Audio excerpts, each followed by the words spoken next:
Hojas dispersas, capítulo 1. Con las manos entrelazadas y apoyadas en el regazo, me senté al pie de la cama en mi habitación, esperando a que el chofer de la abuela Emma March, Félix, subiera por mí y por mis 2 maletas. Esta mañana estaba tan tranquila que imaginé que llevaba orejeras invisibles. Solo podía oír mis recuerdos, los sonidos apagados de mi madre y mi padre, discutiendo otra vez detrás de la puerta cerrada de su dormitorio al otro lado del pasillo. Los pasos clic, cloc, clac de Nancy, la criada, que bajaba por el pasillo para limpiar la habitación de mi hermano Ian, o la mía. Ian imitaba el sonido de algún insecto que estaba estudiando. La voz de la abuela Emma resonando desde el otro lado de la mansión, mientras gritaba una orden a uno de los otros sirvientes. Mientras estaba ahí sentada, de repente se me ocurrió, porque no estaba terriblemente infeliz por dejar la magnífica mansión de mi abuela. Nunca me había sentido como en casa. Era como un espacio prestado. Mi madre solía decir que hasta el aire que respirábamos aquí lo tomábamos prestado. Mi hermano Ian y yo teníamos que tener mucho cuidado con todo lo que tocábamos, incluso en nuestras propias habitaciones. El llamado ruido innecesario estaba prohibido. A menudo nos encontrábamos susurrando, incluso cuando la abuela Emma no estaba en casa. Nos comportábamos como si creyéramos que siempre que iba a algún lado, dejaba su sombra para espiarnos y hacer informes. Había chismosos escuchando en cada rincón, debajo de cada silla, detrás de las puertas cerradas de los armarios.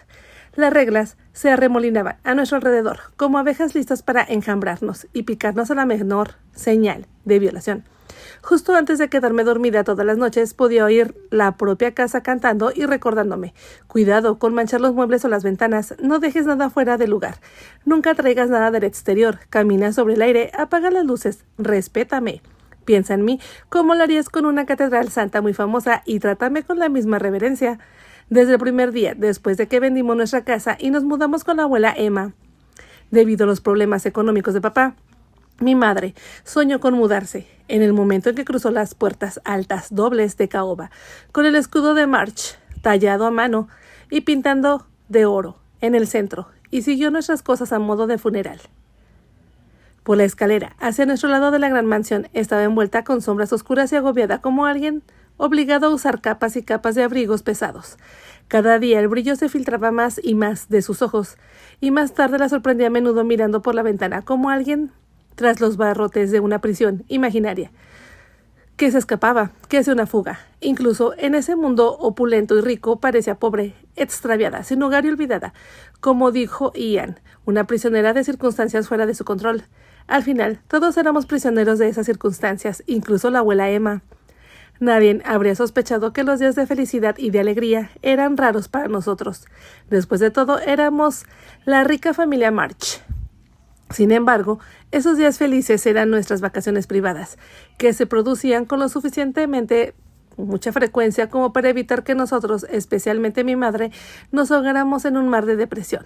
Ella salía de las oscuras profundidades de la depresión, tomaba el aire, al sol, y luego se hundía de nuevo para esperar la siguiente ocasión de sonrisas y risas.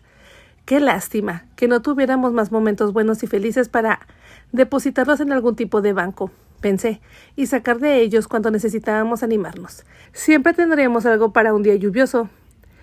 ¿Quién pudiera hacer eso? ¿Quién tuviera una bóveda llena de recuerdos maravillosos? Era rico, incluso más rico que la abuela Emma, cuyo marido había sido un alto ejecutivo de Blethen Hill Steel durante la llamada Edad de Oro. Mis abuelos habían sido como la realeza en aquel entonces y en la alta sociedad de la Blethen Hill de hoy todavía se los trataba como antiguos monarcas. Ella se compuso y se movió, como lo haría cualquier reina que solo pudiera asentir o levantar la mano para abrir puertas. Levantar cortinas, ordenar la obediencia, no solo de los sirvientes, sino aparentemente de todo y todos. A su alrededor, incluso pájaros y nubes. Solo mamá estaba fuera de su alcance. Madre y abuela, Emma, nunca se llevaron bien. Podían cruzarse en el pasillo sin que ninguna de las dos reconociera la presencia de la otra. Mi madre siempre creyó que mi abuela pensaba que ella no era lo suficientemente digna para casarse con un March. Mi madre dijo que la abuela Emma sintió en que nos mudáramos a su casa, no porque sintiera pena por nosotros y quisiera ayudarnos, tanto como quería controlarnos y asegurarse de que no mancháramos la preciosa imagen de los March o hiciéramos una grieta en su sólida reputación. En realidad, no había mucho sobre nuestras vidas que ella no supiera y que no quisiera influir o cambiar, y mi padre puso poca resistencia. No solo tienes pies de barro, Christopher, Escuché a mi madre decirle a mi padre una vez: todo tu cuerpo y alma están hechos de barro y tu madre te está moldeando y esculpiendo, o al menos todavía lo está intentando. Cualquiera esperaría que ella se rindiera a estas alturas, pero no Emma March. Ella nunca se rinde. Irónicamente, no soy yo quien siempre la desagrada. La mayor parte del tiempo, mi padre ignoraba las quejas y críticas de mi madre, o simplemente se encogía de hombros y seguía haciendo lo que estaba haciendo. Las quejas y críticas, ya fueran de mi madre o de mi abuela, eran para él lo que las moscas para un elefante, y aunque prestase atención y las oyeses de verdad, las despedía con un gesto o una risa. Mi abuela decía que en ese sentido era un clon de su padre. Yo no conocí a mi abuelo, así que no podría decirlo. Ian lo conoció durante un tiempo antes de morir, pero me dijo que no era lo bastantemente mayor para formarse una opinión, salvo para decir que no creía que le hubiese gustado si hubiese vivido más de todos modos. No tenía motivos para dudarlo, porque mi madre parecía estar de acuerdo con la abuela Emma en su descripción de mi padre y mi abuelo. Los hombres de March son egoístas. Tienen los ojos envueltos hacia adentro. No ven a nadie más, murmuraba, cuando expresaba una queja y él la ignoraba. Nunca lo vi con más claridad que cuando mi madre le dijo que su pequeña había cruzado esa misteriosa frontera hacia la edad adulta.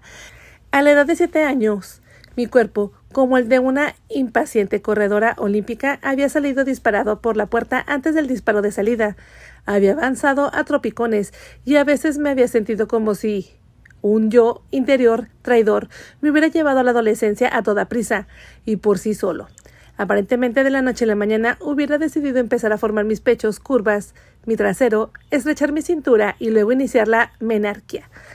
Lo más aterrador que había oído a mi médico decirle a mi madre era: sí, Carol, es biológicamente posible que se quede embarazada. Y allí estaba yo, en ese momento, terminando el 2º grado, viviendo dentro de nuestra burbuja protectora, asistiendo a una escuela privada y teniendo a mis amigos filtrados por los ojos de la abuela Emma.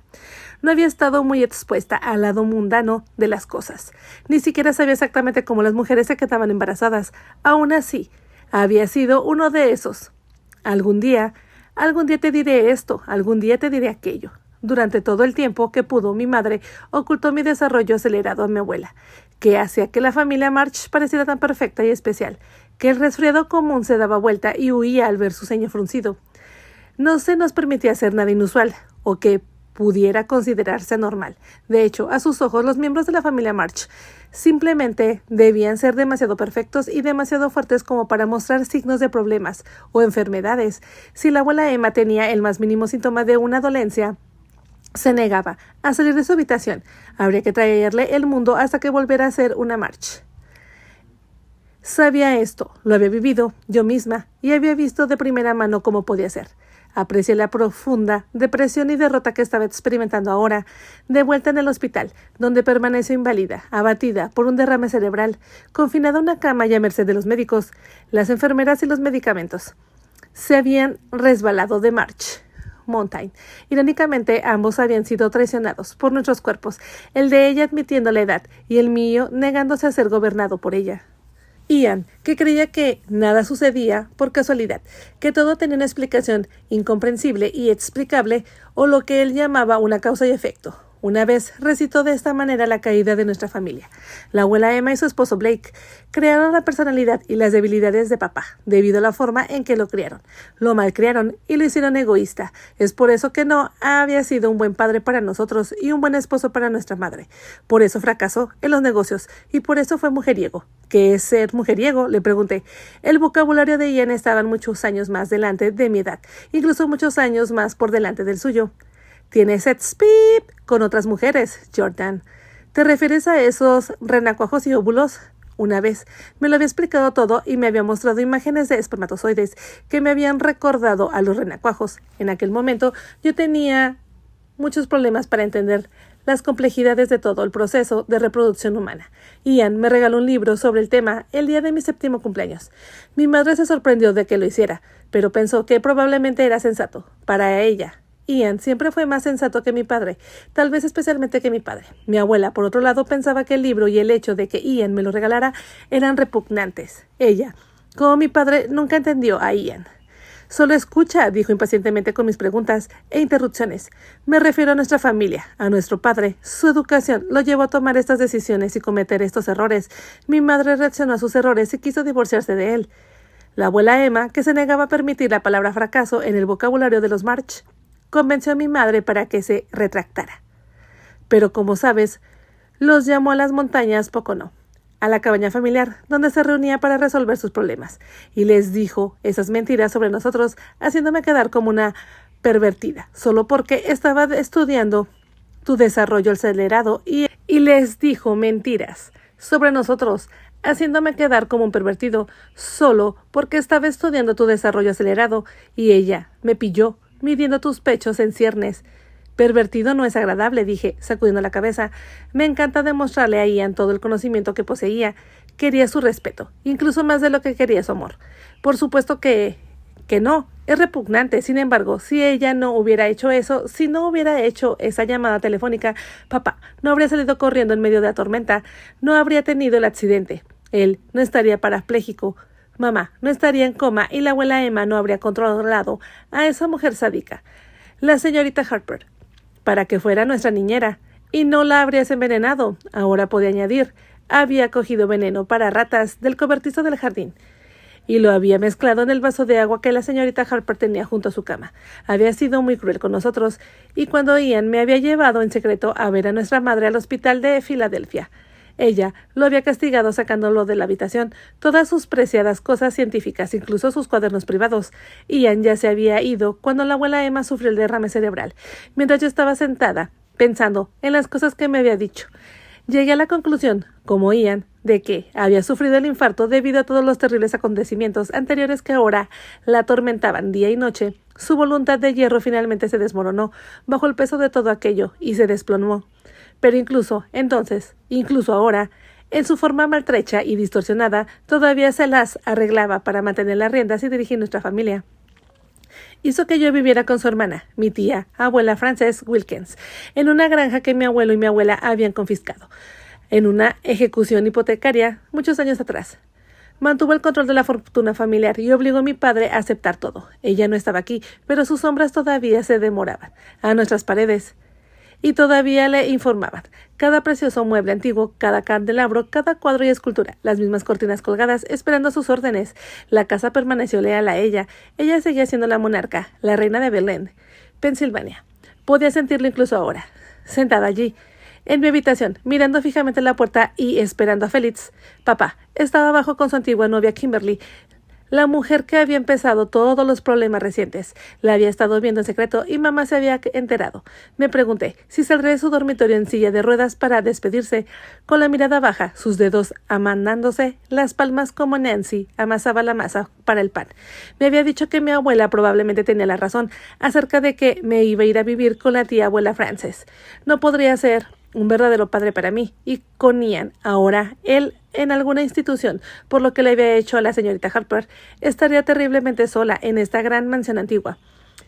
Había tenido en la punta de la lengua decir que siempre había estado sola y que él nunca había sido un verdadero padre para mí, pero me lo había tragado con lágrimas y me aferré a la esperanza de que algún día pronto mi madre mejoraría y me vendría a buscar. Entonces, juntos iríamos a buscar a Ian y de alguna manera todas volveríamos a ser una familia. Lo deseé con todas mis fuerzas mientras acariciaba el relicario que me había regalado para mi último cumpleaños. Dentro había fotos de ella y papá justo después de haberse convertido en su amor en matrimonio. Ambos luciendo sonrisas atrapadas en oro. Ian susurró que eran fotografías de ilusiones. Me hizo creer que simplemente desaparecían así, que comprobé a menudo para ver si todavía estaban allí. Sin embargo, tal vez tenía razón sobre las ilusiones en el silencio hueco de esta gran casa, en la que incluso los pasos parecían hundirse y perderse, parecían fuera de lugar. Tener algún tipo de esperanza. Si Ian hubiera estado aquí, lo habría analizado todo con cuidado y me habría dicho por qué tenía todos estos sentimientos oscuros retumbando en mi corazón. Te vas a un lugar, a una casa que nunca has visto, a vivir con alguien a quien nunca has conocido, alguien a quien solo has conocido a través de una foto vieja o alguna vaga referencia que te ha hecho la abuela Emma. La tía abuela Frances es como una fantasía, un personaje de cuento de hadas. Te van a ingresar a una nueva escuela y estarás junto a estudiantes que no conoces. No tendrás una madre o un padre que te acompañe y te defienda. Todo será desconocido, extraño, incluso aterrador. No tendrás a nadie a quien llamar. Estoy en una institución. Ni siquiera he contestado tus cartas porque la abuela Emma nunca me las envió. Ni siquiera sabes dónde estoy exactamente. Nadie hablará de esto contigo. No puedes llamarme por teléfono. Escribiste otra carta describiendo lo que te está pasando. Pero no puedes depender de que papá me la envíe. Mamá no puede oírte ni hablarte, aunque podía oírte. Y como diría la abuela Emma, nuestro padre está perdido en su propia autocompasión. Aún tienes que afrontar tu desarrollo acelerado. Cuando las madres de otras niñas de tu edad te ven, probablemente no querrán que sus hijas estén cerca de ti. Algunas pensarán que eres mayor y que te dejaron atrás o algo así. Has visto que algo de eso te está empezando a pasar aquí. Tendría miedo por su hija. Has visto que algo de esto está empezando a pasar aquí. Tendrán miedo por sus hijas, no te llamarán bicho raro en tu cara, pero pensarán en ti de esa manera. Lamento tener que contarte todo esto, pero tenemos que pensarlo con sensatez. Entonces, ¿qué debo hacer?, le pregunté a mi Ian imaginario. Se quedó callado. En mi imaginación pude ver cómo mis ojos se entrecerraban, como cuando pensaba en algo importante. Esperé, pacientemente, confiada en mi imaginación y mi memoria, para ayudarme a darme cuenta de cuál sería la respuesta de Ian. De pronto, sus ojos se iluminaron. Todo su rostro se iluminó con su exitosa búsqueda de una respuesta. Siempre le llegaban de algún lugar mágico. Oía voces que nadie más podía oír. «Sé una March», respondió, con su fuerza, confianza característica. «Sé como la abuela Emma». «¿Como la abuela Emma?» «Sí». «¿Cómo?», pregunté. «Aunque tengas miedo, no dejes que nadie lo sepa». «No», agregó, volviéndose hacia mí y sonriendo con una sonrisa tensa, arrogante y satisfecha de sí mismo. «Ni siquiera tú misma. Un nuevo capítulo en un libro aún por escribir». «Es hora de irse, Jordan», dijo Félix. Se quedó allí, en la puerta de mi dormitorio, mirándome, preparándose como si temiera que yo pudiera hacer un berrinche. Sabía que incluso si lo hubiera hecho, habría sido un desperdicio de energía. Él tenía sus órdenes y no las desobedecería, incluso si eso significa arriesgar su vida. Desde que lo conozco, Félix siempre había sido muy leal a mi abuela. Mi madre me dijo que había estado con la abuela Emma y el abuelo Blake desde que tenía un poco más de 20 años. ¿Qué hace que algunas personas dediquen su vida a los demás de esa manera? No lo sé, murmuró mamá, especialmente gente tan arrogante como los March. Félix vivía en la propiedad y nunca había tenido una familia propia. Tenía un hermano y una hermana que estaban casados y tenían hijos, pero nunca nos habló de ellos. Sabíamos que la abuela Emma siempre enviaba regalos a su familia en Navidad y en sus cumpleaños, y le dio a Félix relojes y anillos caros, hermosas cartas de cuero, e incluso una vez unas vacaciones pagadas a alguna isla del Caribe. Él no las había usado. Se las había dado a su sobrino. Rara vez se tomaba vacaciones. «Tu abuela sabe cómo mantener leales a los guardias del palacio», había dicho mamá. En ese entonces no tenía idea de lo que había querido decir, pero había visto que Ian lo había entendido. Siempre pensé que eso era injusto. Me hacía sentir como una extranjera en mi propia casa, alguien que no hablaba el mismo idioma. Podría pedirle a Ian que tradujera y me explicara más tarde, y la mayoría de veces lo hacía y disfrutaba hacerlo. Le gustaba enseñar, pero todavía me sentía frustrada. ¿Qué quiere decir mamá con eso? Guardias de palacio. En realidad no vivimos en un palacio, vivíamos en una enorme mansión, pero no se parecía a los palacios que vi en los libros de cuentos y la televisión. No había fotos ni torres altas. La abuela Emma cree que sí, y lo que ella piensa importa, me había dicho Ian, pero entonces, ¿quiénes son los guardianes del palacio? Eso significa simplemente todos los que trabajan para ella. Ella se asegura de que sean leales y estén en deuda con ella, de alguna manera u otra, igual que nosotros, había dicho Ian. No me lo había explicado todo exactamente, pero había podido ver que Ian no había querido hablar más de ello. Todo aquello parecía tan lejano, que de todos modos me parecía que lo había soñado. Me mordí el labio inferior para no mostrarle a Félix mis emociones. Luego me deslicé fuera de la cama y él se movió rápidamente para agarrar mis maletas. Antes de que cambiara de opinión, me miró para ver si lloraba. Quería hacerlo, pero pensé en la abuela Emma y, igual que ella, enderecé los hombros y recuperé mi orgullo por el desfile de gala. Podía oír sus advertencias. «Sé una March. Recuerda siempre que eres una March. Y lo que dices, cómo te comportas, lo que haces se refleja en toda la familia, incluso en nuestros antepasados muertos. Créeme, ellos están escuchando y observando». No quería que Félix pensara que estaba tan triste. Eché un último vistazo a mi habitación. Sin mí, mis posiciones más preciadas parecían abandonadas. Si mi madre volvería a casa y la mirara, se convertiría en lo que Ian llamaba otra habitación de museo en la casa. Muchas habitaciones estaban allí simplemente para exhibirse, sin usar y mantenidas impecables. Estaban allí para que los invitados desfilaran frente a ellas, para impresionarse. Ian solía decir que la abuela Emma vestía su casa como otras mujeres llevan joyas. ¿Cómo puedes vestir una casa?, le pregunté. En la mente de las personas que te ven eres inseparable de lo que posees, dijo. Nadie lo mira y no piensa en esta mansión, los muebles, la limusín, todo eso, ¿entiendes? Asentí, pero no entendí. Sabía cuánto y cómo presionar a un Ian y hacer que siguiera explicando. Y cuando simplemente fingir que entendía lo que estaba diciendo, llegaré a ser tan inteligente como él. Me quedé vagando. Tu hermano es una persona muy especial, solía decirme mi madre. Cuando seas mayor te darás cuenta de lo especial que es. Ya lo había hecho. Tenemos que cabalgar unas horas, dijo Félix, volviéndose hacia mí en el pasillo. Sabía que era una manera de preguntarme si necesitaba ir al baño. En esta casa, bajo la nube de la abuela Emma, nunca se decía baño, se decía tocador. Ibas allí para hacer tus necesidades privadas o personales. Los baños son personas no gratas, me dijo Ian. Cuando le pregunté qué idioma hablaba, dijo, el idioma de la supervivencia. Quizás mi hermano sea realmente de otro planeta. Una vez pensé. Papá actuó como si lo creyera. Estoy bien, le dije a Félix. Había hecho mis necesidades como preparación. Bien, entonces, respondió Félix, y se lanzó hacia adelante como si temiera que cambiara de opinión. Lo seguí tan silenciosamente que sentí que me alejaba flotando. Félix no miró hacia atrás para ver si yo venía o si estaba llorando.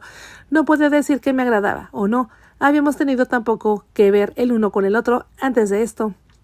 Su pelo corto estaba todo gris, había incluso mechones de rayas en sus pobladas cejas, pero todavía era ancho de hombros y tenía una postura militar. Alto, con brazos largos, mis maletas no parecían pesar nada en sus grandes manos. Se movía fácilmente delante de mí por la gran escalera. Al final se detuvo y supe que estaba esperando que mi padre estuviera en el pasillo para despedirse. Ambos miramos en dirección al dormitorio de papá y luego se volvió hacia mí. Iré a avisarle al señor March que nos vamos, dijo. Debe haberlo olvidado. Caminó torpemente por el pasillo, dejó una maleta en el suelo y golpeó suavemente la puerta del dormitorio de papá. Después de que mis padres tuvieron el accidente de auto, papá fue a terapia para aprender a moverse en silla de ruedas y cuidarse lo más posible. La abuela Emma dijo que tardaba porque no cooperaba. Cuando finalmente llegó el momento de que volviera a casa. La abuela hizo los arreglos para que su dormitorio estuviera abajo en lugar de instalar uno de esos elevadores de silla. Dijo que nunca estropearía su hermosa escalera y balaustraba tallada a mano con algún artilugio mecánico moderno. Oí a Félix murmurar en la puerta cerrada, esperó y luego se abrió. Y habló de nuevo. Cogió la maleta y comenzó a caminar hacia mí. Va a venir enseguida, dijo Félix. Iré a poner tus maletas en el auto. Esperé. Lo que me pareció un largo rato antes de que mi padre saliera de su habitación con su silla de ruedas. Tenía miedo de moverme, incluso de sentarme. El reloj de pie de la sala de estar solo sonó 10 veces para distraerme. Jugué al mismo juego con las sombras que Ian solía hacer. Este parecía una ballena jorobada, aquel parecía un tigre a punto de balanzarse y otro parecía un halcón gigante. Cuando finalmente apareció mi padre, estaba en bata y descalzo. Su pelo estaba tan alborotado como si acabara de despertarse, y sus ojos parecían hinchados y rojos. Solía cuidar mucho su higiene personal, y algunos días incluso se afeitaba 2 veces. Siempre olía bien. Esta mañana parecía que no se había afeitado en varios días. Tenía una bolsa de papel en el regazo. Kimberly está en la ducha, me dijo, como si me importara si su novia se despedía o no de mí. Tienes todo lo que necesitas. No sabía qué significaba eso. Si hubiera tenido todo lo que necesitaba, habría tenido a mi madre, pero asentí.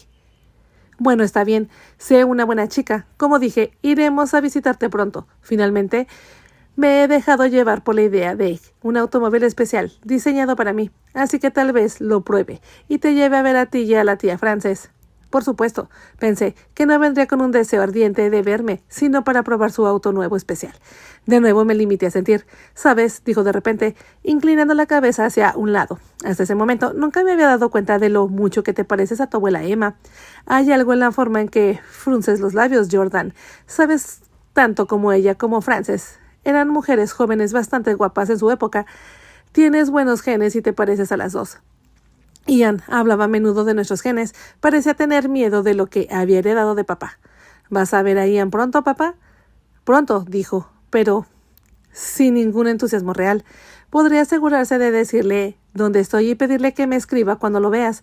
Te di la carta para él. Le darás la dirección de la tía abuela Frances para que pueda escribirme, ¿de acuerdo? Te ha escrito, dijo. Juraría que mi corazón se paró y se puso en marcha. ¿Lo ha hecho? De eso está llena esta bolsa, explicó. Sus cartas son para ti. Las encontré en la oficina ayer mismo, rebuscando entre los archivos, buscando algún túnel legal para escapar de la prisión en la que me había metido tu abuela y su abogado. ¿Las cartas de Ian? Sí, tu abuela con su sabiduría divina decidió no dártelas, aunque de todos modos ni tú ni nadie normal podría entender lo que escribió. Leí 2 y me di por vencido.